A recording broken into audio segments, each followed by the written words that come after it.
Góðan dag. Þá hefst 59. bæjarstjórnarfundur í bæjarstjórn Árborgar, kjörtímabilið 2022 til 26.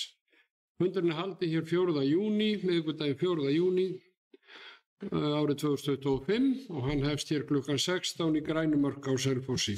Mættir eru til fundarins sá sem hér stendur, Kjartan Björnsson, forseti bæjarstjórnar, Bragi Bjarnason, bæjarfulltrúi D-lista, Fjóla Steindóra Kristinsdóttir, bæjarfulltrúi D-lista, Sveinn Ægir Birgisson, bæjarfulltrúi D-lista, Brynhildur Jónsdóttir, bæjarfulltrúi D-lista, Helga Lind Pálsdóttir, bæjarfulltrúi D-lista, Arna Ýr Gunnarsdóttir, bæjarfulltrúi S-lista, Sigurjón Vídalín Guðmundsson, bæjarfulltrúi S-lista, Arnar Freyr Ólafsson, bæjarfulltrúi B-lista, Ellý Tómasdóttir, bæjarfulltrúi B-lista og Álfheiður Eymarsdóttir, bæjarfulltrúi A-lista.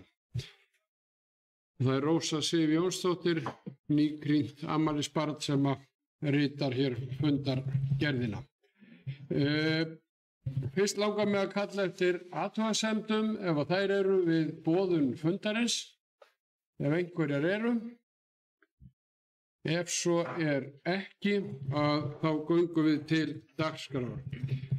Fyrsta mál á dagskrá þessa fundar er Stóra-Hraun deiliskipulag. Þetta er tillaga frá 45. fundi skipulagsnefndar frá 28. maí síðastliðinn, liður 1. Deiliskipulagstillaga tekin til afgreiðslu í kjölfar auglýsingar samkvæmt 41. grein skipulagslaga nr. 123/2010. Deiliskipulagið tekur til svæðis undir öryggisfangelsi á Stóra-Hrauni með landnúmerinu L215875 nærri Eyrarbakka í sveitarfélaginu Árborg, samkvæmt meðfylgjandi uppdrætti og greinargerð. Stóra-Hraun er landsbylda 250 hektarar að stærð sem liggur í og við gatnamót að Eyrarbakka og Stokkseyri og upp með Eyrarbakka vegi og er áætlað að nýta hluta landsins undir nýtt öryggisfangelsi. Bygging í fyrsta áfanga mun skapa rými fyrir vistun alltaf 100 fanga með stækkunarmöguleikum upp í 128 fanga. Tillagan er í samræmi við gildandi aðalskipulag Árborgar 2020 til 36.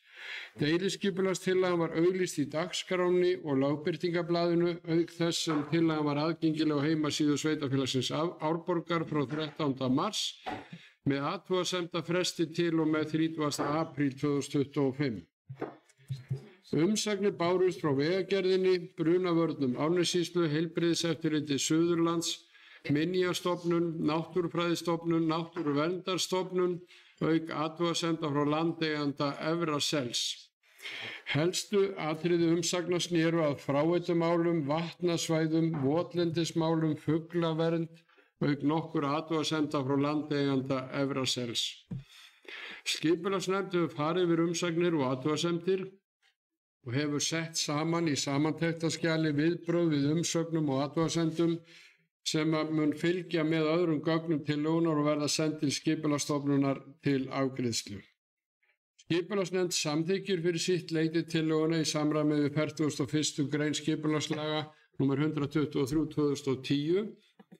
Nefndin telur að með viðbrögðum í samantektarskjali sé komið til móts við þær umsagnir og athugasemdir sem bárust og hefur þeim áherslupunktum sem þyngst vega verið bætt inn í greinargerð tillögunnar, auk þess sem skráðum fornminjum er bætt inn á skipulagsuppdrátt. Það er því lagt til við bæjarstjórn að samþykkja þetta deiliskipulag. En hér eru síðan fjöldamörg fylgiskjöl fyrir þá sem áhuga hafa og vilja kynna sér þegar að fundargerð þessa fundar kemur á alnetið og þá er hægt að skoða þetta enn frekar. En ég opna fyrir mælendaskrá og Bragi Bjarnason bæjarfulltrúi D-lista er óskað eftir að fá að taka til máls.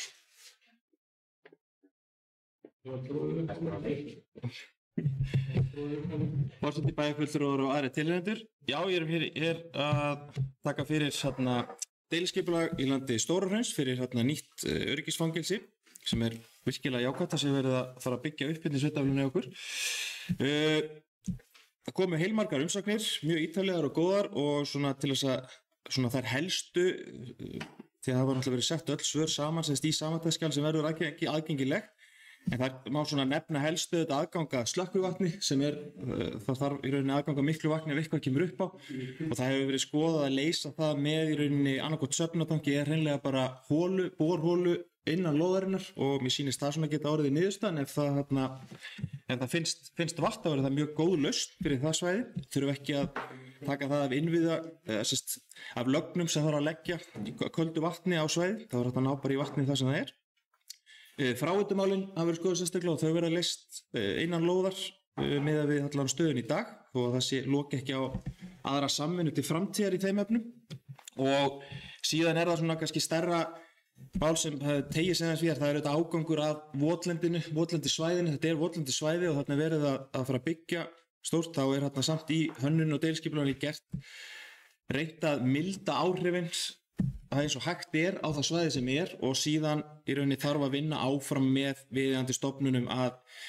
sem sagt þá endurheimt votlendis mögulega á nærliggjandi lóðum með uppfyllingu skurða í samráði við land og skóga og fuglavernd og náttúruvernd og einnig að skoða á nærliggjandi svæðum eins og í fuglafriðlandinu okkar, hvernig við getum svona komið mótsvæðisaðgerðis fyrir þessa svæði og það allt til skoðunar og í samvinnu þessara aðila. Þannig að ég trúi því að það muni leysast farsarlega til lengri tíma. En svona tillaga þá að í rauninni að bókum bæjarstjórnar, svona legg hana bara fram en við kannski eftir að ræða málið þess betur sem bara vonandi gengur þetta allt eftir og fer í gegn þannig að þessi hægt að byrja að framkvæma sem fyrst.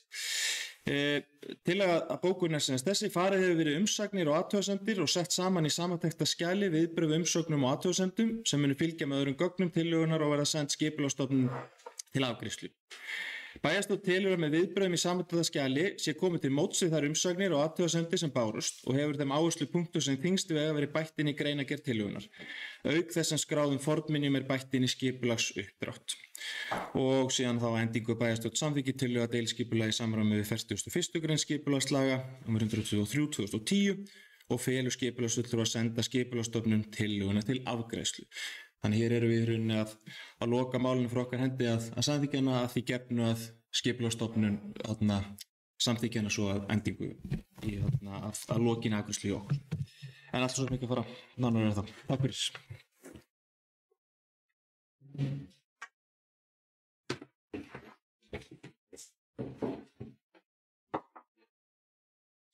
Já, takk fyrir þetta Bragi. Eru fleiri sem að vilja tjá sig þetta mikilvæga mál sem uppbygging á nýju fangelsi á Gamla Hrauni, ekki? Einhverjum fleiri sem vilja tjá sig? Ef svo ekki, þá göngum við til atkvæða. Þeir sem eru samþykkt því að lýsa þessu til Skipulagsstofnunar vinsamlegast gefið merki. Það samþykkt samhljóða. Þá komið að máli númer 2 á dagskrá. Það Austurvegur 61-63, deiliskipulagsbreyting. Tillagan frá 45. fundi skipulagsnefndar frá 28. maí síðastliðinn liður 2. Austurvegur 61-63. Kristinn Ragnarsson fyrir hönd Reyrus EHF leggur fram tillögu að breytingu á deiliskipulagi fyrir lóðirnar Austurvegur 61 og 63 á Selfossi. Á lóðinni Austurvegur 61 stendur einnarhæðar íbúðarhús með risi ásamt stakstæðri bílgeymslu og á lóðinni Austurvegur 63 stendur tveggjahæða tvíbýlishús ásamt stakstæðri bílageymslu. Tillagan gerir ráð fyrir að núverandi byggingar á lóðinu verði rifnar og lóðirnar sameinaðar í eina lóð. Gert ráð fyrir byggingu á þryggjahæða fjölbýlishúsi auk bílakjallara. Fjöldi íbúða alltaf 21. Þá einnig gert ráð fyrir bílageymslu neðanjarðar fyrir 17 bíla og 4 bílastæðum ofanjarðar ásamt leiksvæði. Fyrir liggur skuggavarpsgreining sem sýnir áhrif af þryggjahæða húsi. Skipulagsnefnd samþykki fyrir sitt leyti tillögu að deiliskipulagi í samræmi við 41. grein skipulagslaga nr. 123/2010 og mælist til við bæjarstjórn Árborgar að hún samþykki tillöguna og feli síðan skipulagsfulltrúa að auglýsa tillöguna í samræmi við 41. grein sömu laga. Einhverjir sem vilja tjá sig? hafi verið beðið hér orðið. Bragi Bjarnason, bæjarfulltrúi D-lista, óskar eftir að taka til máls.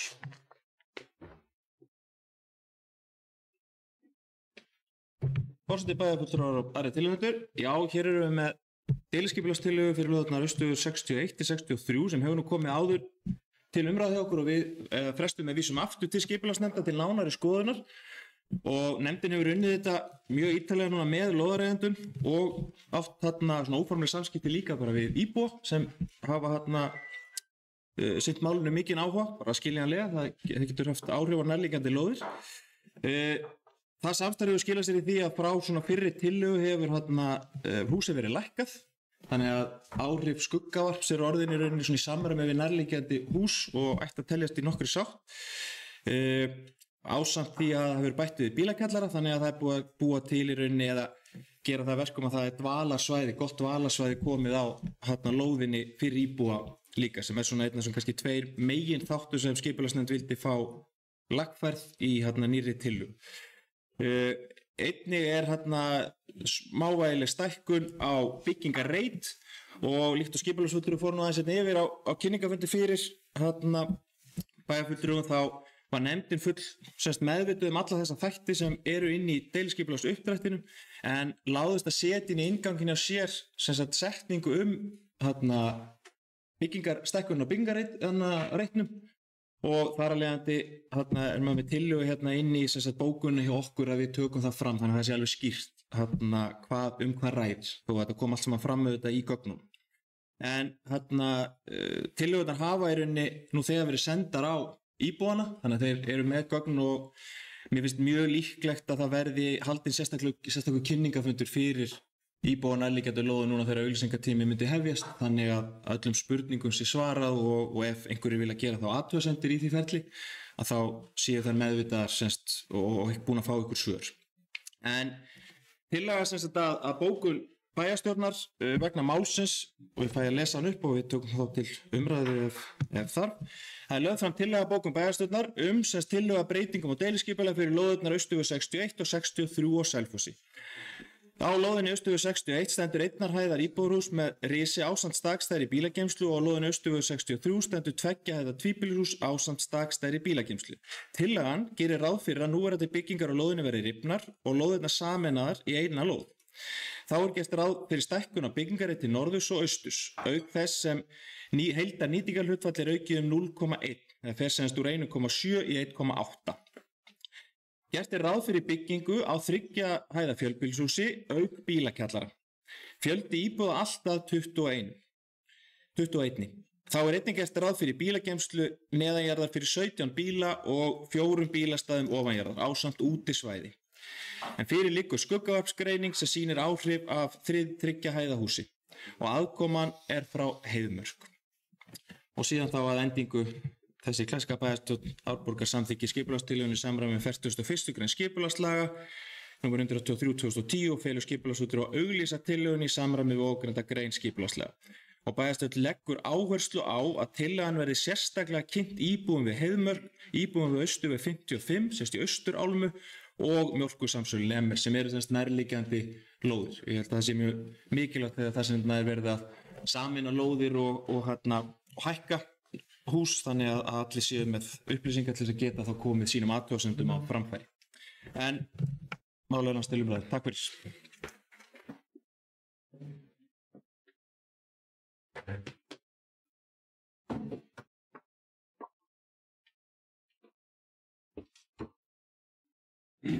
Takk fyrir þetta, Bragi.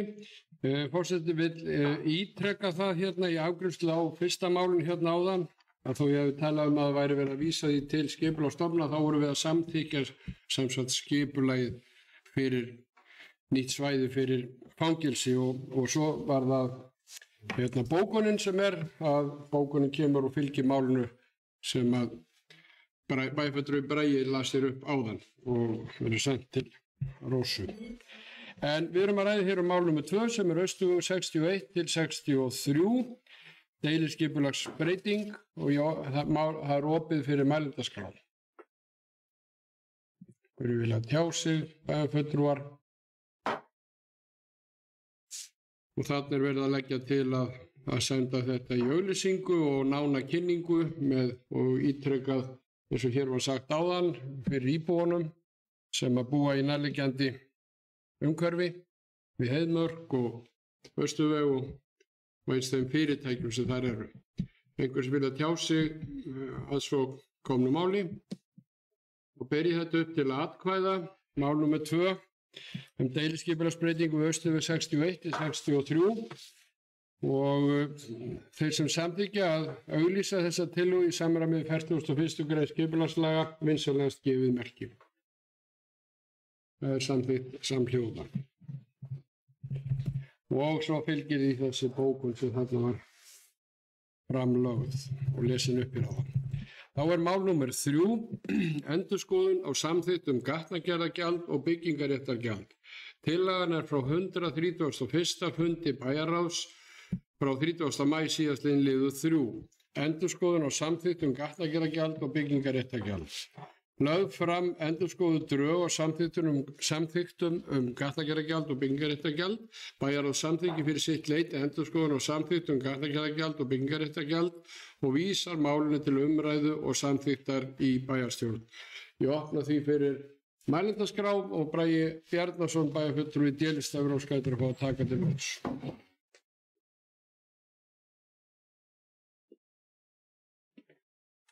Forseti, bæjarfulltrúar og aðrir tilnefnendur. Já, við erum hérna með tillögu að samþykktum gatnagerðargjöld og byggingaréttargjöld. Það kom sem sagt svona til þess að fylgja þessu hlaði, þá var hafin svona endurskoðun sem sagt á gatnagerðargjöldunum þegar var farið að horfa á lóðir hérna í sveitarfélaginu og sérstaklega til þeirra það sem mikil dýpt hérna í grunnum og hvort það væri tilefni til þess að skapa einhver aðstæður til þess að til afsláttar ef dýptin var orðin mikil og þegar farið var á stað síðan í skoðunina innan stjórnsýslunnar þá kom í ljósurinn að það þurfti að endurskoða gatnagerðarreglugerðina hjá okkur aðeins í samræmi við lögin sem hafa verið samþykkt og þegar við fórum að bera saman við önnur sveitarfélög þá stækkaði verkefnið aðeins meira að skoða í rauninni fleiri þætti eins og að sameina þá í rauninni þau gjöld sem við erum að leggja á til þess að gegnsærra fyrir bara alla aðila sem koma að íbúar sem eru mögulega að fara að byggja einbýlishús eða verktaka sem eru í stærri verkefni. Þannig að gatnagerðargjöld og byggingaréttargjöld væru í sömu samþykktinni. Og svona rétt til þess að reifa yfir helstu atriði þá var þeirra að skoða þessa sameiningu gjaldskráa og þetta væri þá fyrsta skrefið í þeim þætti og síðan mætti skoða áfram að setja allar gjaldskrár fyrir leyfisgjöld í rauninni kringum byggingamál inn í sömu samþykktina en það væri þá kannski fyrst í ítarlegri skoðunar. Hvernig greiðslu fyrirkomulagið væri, álagningar hlutfall gatnagerðargjalds, greiðslu skilmálar og síðan lækkunar heimildir sem í lögunum og hvernig undanþágu heimildirnar væri fyrir sveitarfélagið Árborg fyrir þessu. Það var skoðað sem sagt litið til nokkurra sveitarfélaga, bæði svona samaburðar af höfuðborgarsvæðinu og utan af landi. Skoðum Garðabæ, Kópavogsbæ, Hafnarfjarðarbæ, Mosfellsbæ, Reykjanesbæ, Akureyrarbæ og síðan nágranna sveitarfélagið í kringum okkur, sveitarfélagið Ölfus, Hveragerði, Flóarepp og Grímsnes og Grafningshrepps. Og mjög ítarleg vinna, sveitarfélagin hafa farið í svona mismunandi útfærslur á þessu en í megin efnum eru þær byggðar upp á sambærilegan hátt. Þó að öll sveitarfélögin sé ekki endilega með byggingaréttargjald en gatnagerðargjald náttúrulega samkvæmt lögum alls staðar. Og sett upp í töflu fyrir bæjarfulltrúa að sjá í rauninni hvar við stöndum og farið sérstaklega þá í þá rýni gagnvart iðnaðar, verslunar, þjónustu og svona athafna svæði og hvernig álagningarhlutfallið væri sett upp þar. Og sveitarfélag Árborg hefur verið með að vísitöluhúsi 10% álagningarhlutfall en svona nágranna sveitarfélögin í kringum okkur talsvert lægri upp undir alveg frá í rauninni 3% og upp í svona kannski 5,2-5,5% í rauninni af þessum sömu þáttum og síðan Reykjanesbær Akureyri í kringu 7,5% og síðan aðeins hærra á höfuðborgarsvæðinu og það setti upp svona kannski ákveðnu samkeppnisjónarmið fyrir okkar svæði hvar sveitarfélag Árborg stendur. En þetta var rýnt og sett upp sem tillaga að við myndum lækka hjá okkur álagningarhlutfallið fyrir iðnaðarsvæði, verslun, þjónustu og athafnasvæði. Það kannski svona megin breytingin ásamt þessu nýja ákvæði inn í gatnagerðargjöldin.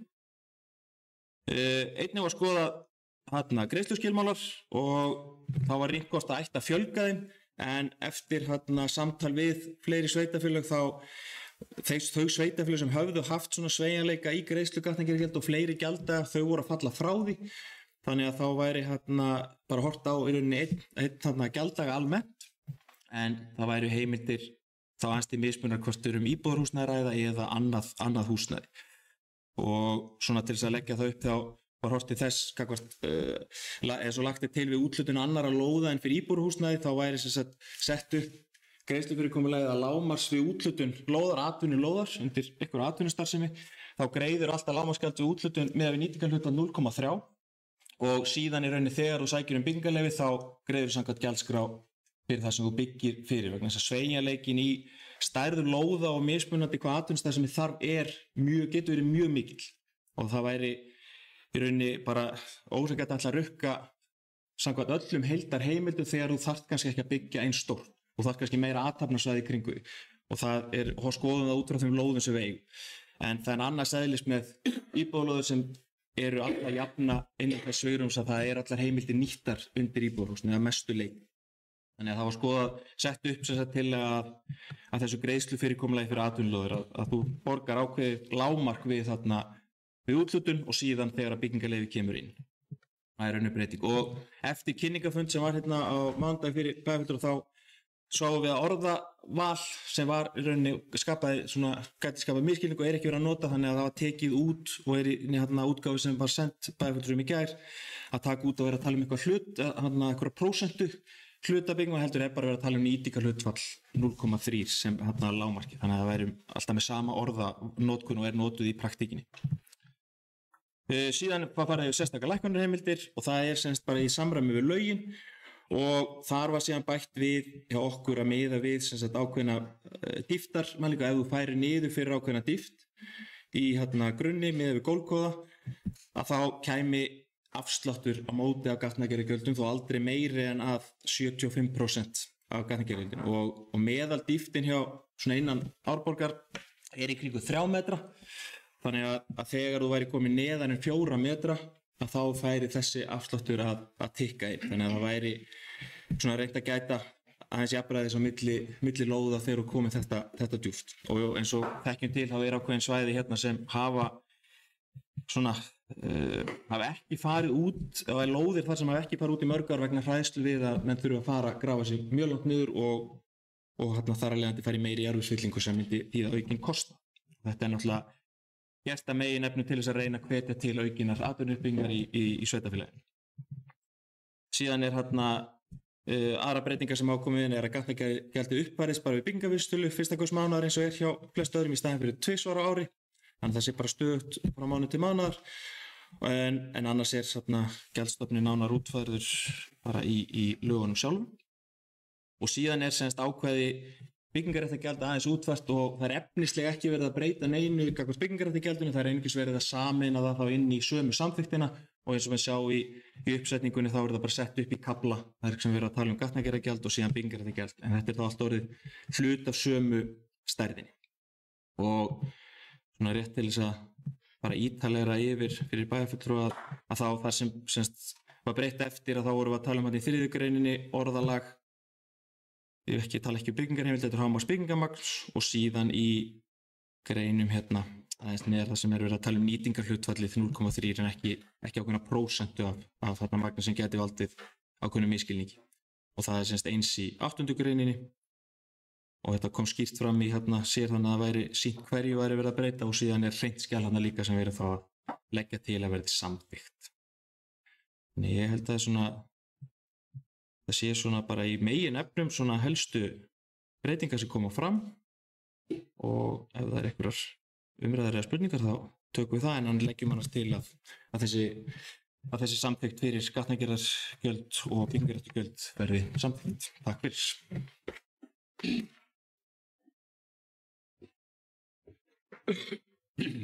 Takk fyrir þetta, Bragi. Það eru fleiri sem að vilja já sig undir þessu 3. máli á dagskrá fundarins sem endurskoðun og samþykkt gatnagerðargjöld og byggingarréttargjöld sem að bæjarfulltrúi Bragi fór hér vel yfir áðan. Fjóla Steindóra Kristinsdóttir, bæjarfulltrúi D-lista, óskar eftir að fá að taka til máls.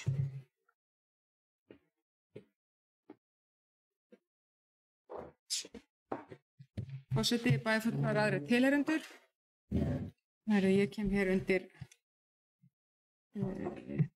endurskoðun og samþykktum gatnagerðargjald og byggingarréttargjald og ætla að lýsa yfir bara því að ég fagna því að það sé verið að breyta eða verið að endurskoða þessi gjöld og í rauninni sakna þess að það hafi ekki verið gengið lengra núna og farið í það bara að hætta með bráðabirgðar bráðabirgðar ákvæði sem hér neðst í skjalinu, þar sem að frá með 18. desember 24 til 31.26 þetta gjaldskrá fyrir svæði 1 úr gildi.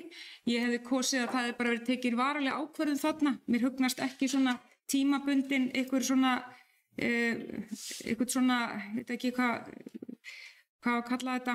Ég hefði bara kosið að nú er búið að fara í góða greiningu og þakka fyrir það. Ég komst nú ekki að funda á mánudaginn því miður en það er mjög flott minnisblaðið og gott að lesa það. Og ég sakna þess að við höfum ekki bara stigið skrefið alla leið og tekið út þetta bráðabirgðaákvæði og einfalda þetta því að þetta verður alltaf að vera samkeppnishæf og sjálf hugnast mér ekki þessi litakóðun og ég hefði kosið að við höfum gengið svo langt að fara í það að taka á því varanlega. Hvort sem að það væri þá bara að taka hreinlega út og hafa bara 1 og 2 eða hvernig sem fólki hugnast það, að þá er það bara mín skoðun, þarf ekki endurspegla skoðun þjóðarinnar. En þetta er allt of flókið og ekki til þess fallið að við fáum viðbótaratvinnulífið eða eitthvað nýtt á svæðið. Að mínu viti. Annað sem að mér finnst alltaf eitthvað sem við þurfum að bera okkur við, ég er ánægð með sérstaklega lækkun heimild vegna jarðvegsdýptar, hvort það eigi að vera afsláttur að hámarki 75%, mér finnst það rosalega mikið,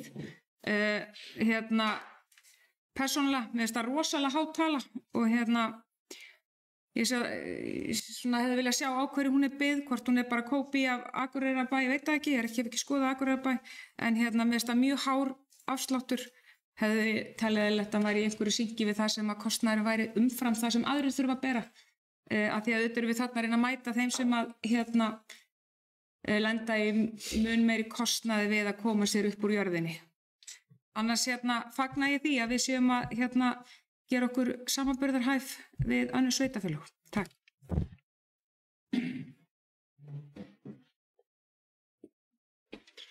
Takk fyrir þetta, Fjóla Steinþóra. Eru fleiri sem vilja tjá sig undir þriðja máli og dagskrá fundarins endurskoðun og samþykktum gatnagerðargjald og byggingarréttargjald. Ef svo er ekki, þá göngum við til atkvæða. Þeir sem eru þessum breytingum og tillögum að breytingum samþykk vinsælast gefið merki. Það er samþykkt samhljóða. Þá förum við í fjórða mál á dagskrá fundarins. Það er viðauki við fjárhagsáætlun 2025. Tillaga frá 131. fundi bæjarráðs frá 30. maí síðastliðinn liður 8. Viðauki við fjárhagsáætlun. Bæjarráð leggur til við bæjarstjórn að samþykkja viðauka nr. 2 við fjárhagsáætlun sveitarfélagsins Árborgar. Áhrif viðaukans á rekstrarniðurstöðu samstæðu sveitarfélagsins Árborgar er 261.341.742 krónur. Áhrif viðaukans á sveitasjóð A-hluta eru 261.341.742 krónur og lækkar því rekstrarniðurstaða í A-hluta 774.890 krónur eftir að viðauki er samþykktur. Áhrif viðaukans á samantekin A- og B-hluta er 261.341.742 krónur og verður því rekstrarniðurstaða samantekis A- og B-hluta áætluð neikvæð 179.805 krónur. Viðaukanum er mætt með lækkun og handbæru fé og útdeilingu úr veikinda- og kjarasamningslaunapotti. Það opnaði fyrir mælendaskrá, Bragi Bjarnason, bæjarfulltrúi D-lista, óskað að fá að taka til máls. Forseti, bæjarfulltrúar tilheyrendur, já, við erum að taka fyrir viðauka nr. 2. Flest mál sem hafa farið í gegnum fagnefndir og bæjarráð og óskað að kannast við, en svona kannski gott að stikla örlítið á stóru að þarna var stofnun samráðshóps málefni fatlaðs fólks sem var tekið fyrir í velferðarnefnd. Ekki endilega fara yfir allar krónur en bara svona helst bara málin. Þó að sé stærsta málið þetta sem við erum að taka fyrir eru kjarasamningshækkun samninga við KÍ. Og það í rauninni upphæð 286 milljónir í heildina og það sem sagt verið að taka hluta 100 milljónir úr kjara og kjarasamnings- og veikindapotti og síðan er afgangurinn tekinn af handbæri fé sveitarfélagsins. Við erum með ræstingu í Stekkjarskóla þar sem var viðbót við annan áfanga sem kom í rekstur áramótin. Það hækkun 20 milljónir, tegnum kannski það færsla eftir samkomulag við Hjallastefnu í Árbæ. Þá minnkuðum við samningi þar tímabundið til 1 árs og bættum við deild í Jötunheimum og þarna sem verið að færa fjármuni á milli deilda 20 milljónir. Það verið að færa til fé út af jöfnunarsjóði þar sem verið að bóka jöfnunarsjóðsframlög vegna gjaldfrjáls og skólamáltíða á réttan stað innan bókarslegs eðlis. Við erum nýbúin að samþykkja aukna niðurgreiðslu til dagforeldra vegna þannig að foreldrar kemur til móts við aukinn kostnað hjá foreldrum sem eru með börn og dagforeldrum. Þetta rétt 4 milljónir. Það var bætt við hálfu stöðugildi í Stekkjarskóla aukinna stækkunar, það 3 milljónir. Það var verið að fjölga börnum í strandheimum, leikskólanum og strandheimum á Eyrarbakka og Stokkseyri og það þýddi aukinn stöðugildi í tengslu við það. Það var að gera samningur í bílastæði, tímabundin samningur fyrir starfsmenn í miðbæ Selfoss upp á rétt 2 milljónir. Það var styrktir tónleikar burtu með fordóma, tónleikar sem Sinfóníuljóðsins Suðurlands hélt í Vallaskóla 850.000 sem svona bókfærð innri færsla innan sveitarfélagsins og síðan koma hækkanir af kjarasamningum Brunavarnum Árnessýslu og tónleikaskóla Árnessinga sem við tókum fyrir í héraðsnefndinni og síðan einnig í heilbrigðisnefnd Suðurlands hækkun vegna kjarasamninga og síðan var samþykktur aukinn kennslukvóti í tónleikaskóla Árnessinga heimild til að bæta við núna haustið 2025 og cirka 4 milljónir. Þannig að samtals gerir þetta eins og kom fram hérna 261 milljón króna sem í aukin útgjöld og það þýðir í rauninni að einmitt eins og kom fram í inngangi hjá forseta að samantekin A og B hluti hjá okkur stendur þá í áætlun með viðaukum í neikvæður 179,8 milljónir króna. Nei, ég held svo sem ekki að fara nánar það ef það ekki spurningar. Þeim málum minn lokið, takk.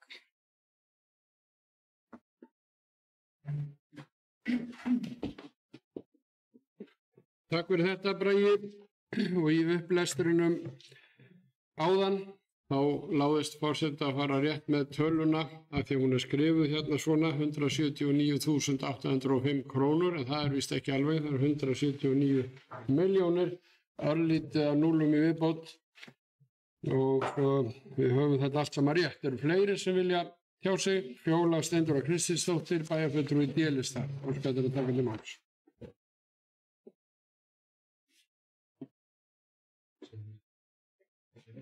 Forseti, bæjarfulltrúar og aðrir tilheyrendur. Ég kem hér upp undir viðauki við fjárhagsáætlun 2025 og ætla að lýsa yfir vonbrigðum mínum með það að hér sé alltaf viðauki til hækkunar en það aldrei til lækkunar. Það af sem áður var að hér mælt með lækkun á handbæri fé. Ég hefði viljað sjá hér einhvers konar útfærslu á leiðum til hagræðingar. Ég held að við séum ennþá þar og ættum að vera ennþá þar að vera að skoða það og ég rauninni ætla ekki að segja meira það. Ég sakna þess. Það sé ekki verið að horfa til þess. Takk.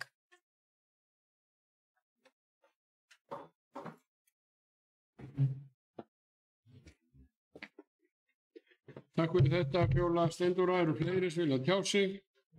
Ef svo ekki, þá göngum við til atkvæða fjórða mála dagskrá þessa fundar, viðauka sem hér var kynntur áðan, nokkuð nákvæmlega þau sem eru því samþykk vinsamlegast gefið merki. Það samþykkt sem hljóða. Þá erum við komin í 5. mál á dagskrá fundarins. Það kosning fulltrúa frá Sunnulækjarskóla í Ungmennaráð Árborgar og hér lögð fram tillaga Björgvin Gunnar Héðinsson að hann verði fulltrúi skólans í ungmennaráði. Ég opna fyrir mælendaskrá svo ég fylgi nú hefðinni. Það ekki margir sem hafa óskað eftir að fá að taka til máls og ekki aðrar tillögur fulltrúa frá Sunnlenskaskóla í ungmennaráði Árborgar. Þá ber ég það upp til atkvæða. Þeir sem eru samþykkt því að Björgvin Gunnar Héðinsson verði fulltrúi Sunnlenskaskóla í ungmennaráði Árborgar vinsamlegast gefið merki. Það samþykkt samhljóða. Og þá komið að fundargerðum og hér til kynningar. 7. mál á dagskrá fundarins eigna- og veitunefnd 41. fundur haldinn 7. maí síðastliðinn. Sveinn Ægir Birgisson hefur óskað eftir að fá að taka til máls, bæjarfulltrúi D-lista, og ég hef opið fyrir mælendaskrá.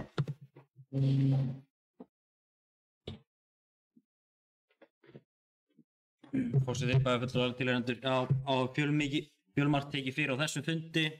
Kannski ánægjulegt að sjá eins og ársreikningu Selfoss-veitna sem var gert ráð fyrir hallarekstri, en það jákvæð niðurstaða og veitna standa styrkum fótum, enda mikil fjárfesting í gangi og gott að hún stendur traustum fótum.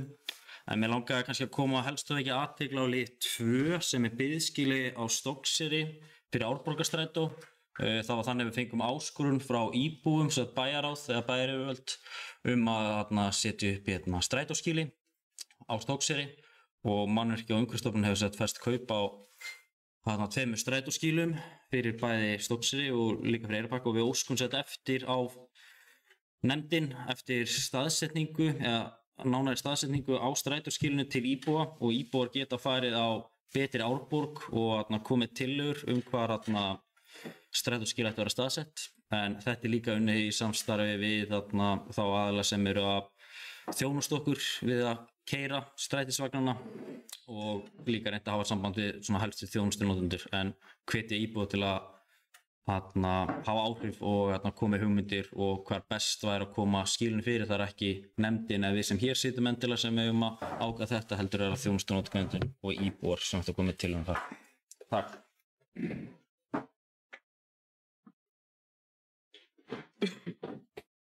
Takk fyrir þetta, Sveinn Ægir. Eru fleiri sem vilja tjá sig undir þessari fundargerð? Þessa fundargerð, ef svo ekki, þá förum við í 7. mál á dagskrá. Það bæjarráð. 129. fundur haldinn 15. maí síðastliðinn. Einhverjir vilja tjá sig þessa fundargerð? Ef svo ekki, þá förum við í 8. mál á dagskrá þessa fundar. Skipulagsnefnd 44. fundur haldinn 14. maí síðastliðinn. Einhverjir vilja tjá sig þá fundargerð? Ef svo ekki, þá förum við í 9. mál á dagskrá fundarins sem bæjarráð. 130. fundur bæjarráðs haldinn 22. maí síðastliðinn. Einhverjir sem vilja tjá sig þá fundargerð? Ef svo ekki, þá förum við í 10. mál á dagskrá fundarins. Það eigna- og veitunefnd 42. fundur haldinn 20. maí síðastliðinn. Og þá hefur Sveinn Ægir Birgisson, bæjarfulltrúi D-lista, óskað eftir að fá að taka til máls og mælendaskrá opin. Já, forseti, ég kem hérna undir 2 málum. Það annars vegar 1. mál þar sem við erum að tala viðbyggingu í Jötunheima, en þar eru við samþykkja að fara í fullnaða hönnun á stækkun á Jötunheimum, og það verkefni bara fullu gangi að stækka leikskólann í Jötunheimum úr 6 deildum í 12 deildir. Og svo það liður 2 sem bygging á kennslusundlaug við Sundhöll Selfoss, en þar voru verið að skoða nokkra kosti, hvernig við sæjum fyrir okkur að fara í verkefni. Það var búið að ákveða að byggja kennslusundlaug fyrir sunnan núverandi sundlaugasvæði, og það ákveðið að fara í að byggja upp búningsklefa og tæknirými ásamt kennslusundlauginni, en það helst út í hendur þar sem tæknirýmið staðsett undir búningsklefunum líka. Og jafnframt leggur nefndin til að fara verið í hönnun, að klára hönnun með þessu öllu á yfirbyggingu við sundlaugina líka. En eins og ég geti séð kannski í gögnum sem fylgja málinu, þá rauninni mjög dýrt að byggja yfir sundlaugina, og viljum bara hugsa heildarmyndina og fá hana strax til að sjá hvernig sundlaugasvæði okkur lítur út. En annars erum við að fara að framkvæma þarna nýja sundlaug sem væri þá 25 metrar á lengd og 17,5 metrar á breidd og 1,5 metr á dýpt. Takk.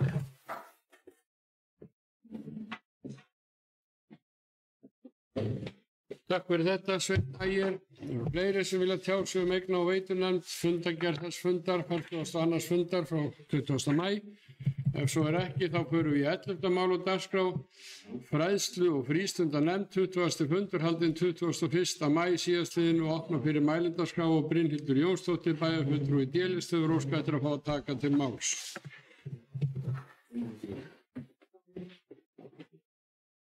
Já, forseti, bæjarfulltrúar og aðrir tilheyrendur. Mér langar að koma hérna undir lið 4 og 5, en númer 4 það er sem sagt kom Guðmunda Bergsdóttir inn og var að kynna fyrir okkur flakkandi félagsmiðstöð og vettvangstarf Celsius í sumar en starfsfólk félagsmiðstöðuna verður á ferðinni á 50-dags, föstudags og laugardagskvöldum í sumar frá 12. júní til 19. júlí og sumarstarfið er tvískipt, flakkandi svona pop-up viðburður og vettvangsstarf, en undir þessu líka svona kynningin, þannig að bara ef það allavega fylgdi með útsendri fundagerð og síðan er það 5. liður, það er heildstæð áætlun náms- og starfsráðgjöf fyrir grunnskóla en þær komu inn frá Vallaskóla og Birna Álfheiður Aðalheiður Árdal já og Laufey og þær koma og kynntu fyrir okkur heildstæða áætlun og þetta er fyrsta sinna tegundar á landinu, þannig að þetta er svona mikil gróska í starfinu hjá þeim. Þetta var svona kannski það helsta sem ég ætla að og svo reyndar ég á 7. liður, það var endurmenntunarsjóður grunnskóla, við vorum að fá styrki þaðan og þar er yfirleitt úthlutun sem er hægt að fara yfir. Þetta var mikil gróska í starfi hjá okkur. Takk.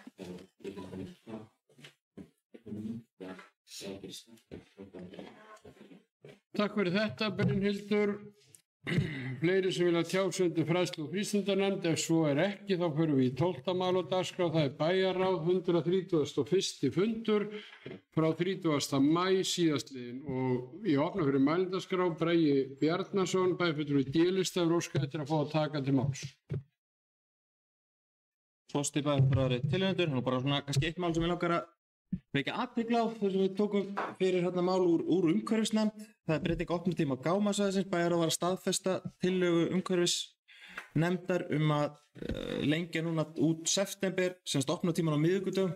Það hefur verið í rauninni opnutími bara til 4 á daginn alla virkadaga, en núna er semst á miðvikudögum opið til klukkan 6 og það er bara að hefjast í dag, þannig að þarna ef bæjarfulltrúar eru að taka til og þurfa að fara á gámasvæði þá náið þið því núna fyrir 6, en þetta hefur verið kallað eftir opnutíma svona í miðri viku og þarna er verið að koma til móts við það að hafa einn dag opinn til 18 líkt og var hér fyrir nokkrum árum síðan.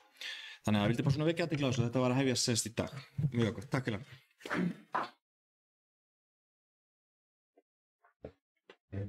Takk fyrir þetta, Bragi. Eru fleiri sem vilja tjá sig undir þessari fundargerð?